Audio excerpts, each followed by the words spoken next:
This is the moment where hope and political reality have explosively collided in the Middle East. The world is witnessing the most significant step toward a Gaza ceasefire.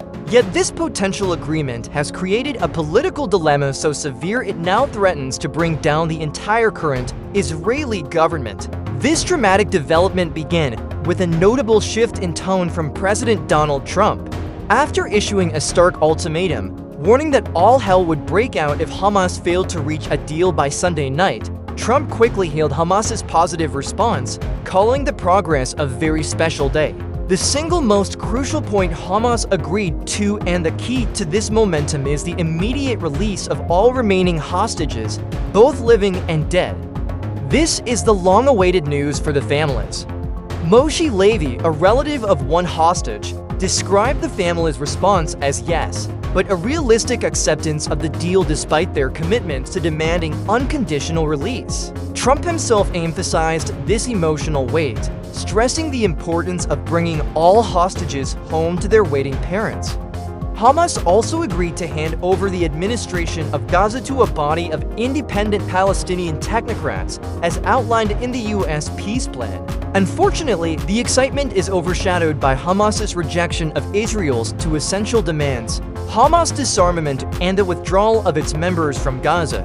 International law experts, like Benjamin Rad, see Hamas's refusal to disarm a familiar pattern that has scuttled previous ceasefire talks, which inevitably collapse over negotiating details. The situation is further complicated by reports of internal dissent within Hamas itself, where factions of fighters are unwilling to surrender their arms, contradicting the political leadership outside of Gaza.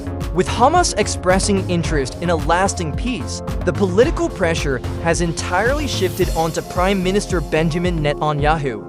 Israeli public support for a hostage deal is consistently above 70%. Domestically, Netanyahu has a significant PR incentive to announce a deal, particularly around the upcoming October 7th anniversary.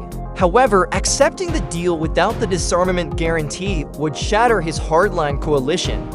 If he delays for the sake of his coalition, he risks being viewed as the spoiler move that would not only crush the hopes of the hostage families, but also further alienate U.S. Democrats in Congress. The pressure from the American side is currently unprecedented.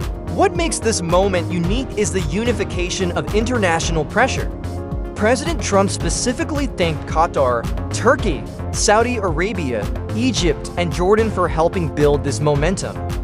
This regional coalition sends a powerful message that the global community is unified in its desire to end the war. In light of this deadlock, intense negotiations are expected to continue among key mediators.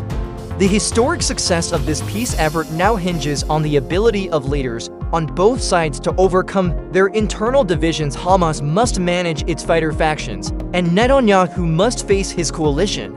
Should Netanyahu fail to convince his hardliners, he risks placing the hope of the hostages' return beneath the shadow of his own political survival, becoming the spoiler in the eyes of the world. Time is running out, and the fate of the hostages, along with Netanyahu's political future, truly hangs in the balance.